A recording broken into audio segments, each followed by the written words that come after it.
বাবা মা বেঁচে থাকতে বাবা মার জন্য সন্তানরা যদি কিছু করতে পারে সেই সন্তানের মতো সৌভাগ্যবান সন্তান আমার মনে হয় পৃথিবীতে আর একটাও নেই।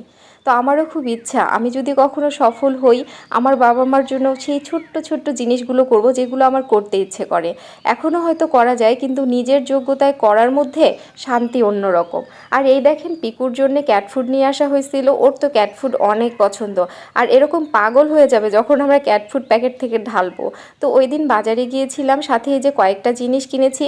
এটা হচ্ছে একগুলো তুলোর বল বলা যায় বা ফেসিয়াল টিস্যু বলা যায়, যেগুলো দিয়ে মেকআপ বা আপনার বাইরে থেকে আসার পর মুখটা ক্লিন করা যায়। সাথে এই যে পাউডার, তারপর একটা বডি মিস্ট, ব্রাশ, এই টুকটাক জিনিসগুলো কিনে এনেছিলাম। তো আজকে আমরা মুড়ি মাখা খাবো, অনেক ঝাল ঝাল করে অনেক মরিচ পেঁয়াজ দিয়ে চানাচুর দিয়ে মুড়ি মাখা খাবো। এই চানাচুরটা কিন্তু মুড়ি মাখা খেতে অনেক মজা। এটা 1 কেজির একটা প্যাকেট, বিশাল বড়।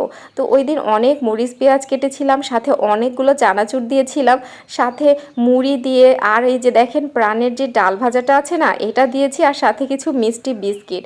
অনেকে অবশ্য চিনি দেয়, কিন্তু এভাবে বিস্কিট দিয়ে খেয়ে দেখেন, ভালোই লাগবে, মুচমুচে একটা স্বাদ হয়।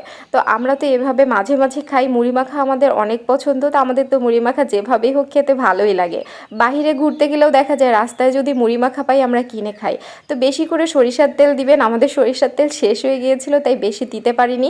একটু লবণ দিয়ে সুন্দর করে প্রথমে মেখে নিতে হবে, তারপর মুড়ি দিলে অনেক মজা লাগে। তো এইভাবে মুড়ি দেওয়ার পর আমি আরও সুন্দর করে বারবার মেখে নিচ্ছিলাম। এই যে আমাদের মুড়ি মাখা একদম রেডি।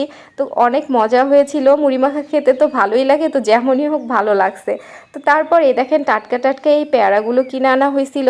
এখন কি পেয়ারার সিজন আমি অবশ্য জানি না, পেয়ারাগুলোর সাইজ না কেমন ছোট ছোট, স্বাদ আছে মোটামুটি, তবে খুব মিষ্টি না।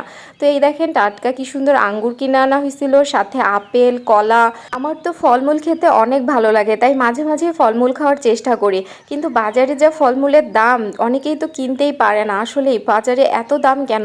আমি একদিন একটা ভিডিওতে দেখলাম ইন্ডিয়াতে 500 টাকায় 1 ঝুড়ি, মানে বড় ঝুড়ির 1 ঝুড়ি আঙ্গুর পাওয়া যায়। কিন্তু আমাদের দেশে 1 কেজি আঙ্গুর কিনতে গেলে মনে হয় যে 500 টাকায় কয়দিন পর পড়ে যাবে, এখনই যত দাম। তো এই দেখেন এই যে টাটকা এই ছোটো ছোটো রুটিগুলো, এগুলো কিন্তু খেতে খুব ভালো লাগে যদি আপনারা টাটকা নেন, মানে আজকে বানিয়েছে আজকেই নিয়ে এসেছেন। তো এরকম রুটিগুলো নিয়ে আসা হয়েছিল, সাথে এই যে টোস্টগুলো, এগুলো চা দিয়ে খাবো। আর হচ্ছে আমার পছন্দের একটা জিনিস নিয়ে আসা হয়েছে, সেটা দেখাচ্ছি। সেটা হচ্ছে এইটা, বলেন তো কি? আপনারা হয়তো আমার ভিডিওতে দেখেছেন, এই যে কেক। এই কেকগুলো আমার অনেক ভালো লাগে, তো এই কেকগুলো প্রায়ই আনা হয় বাসায়। তো আমি তো এই যে হটপটের মধ্যে কেক রাখি, মানে বয়ামেও রাখা যায় কিন্তু হটপটে রাখাটা ইজি, এটা ঢাকনাটা খোলাও ইজি, টেবিলে রাখলে যখন তখন খাওয়া যায়।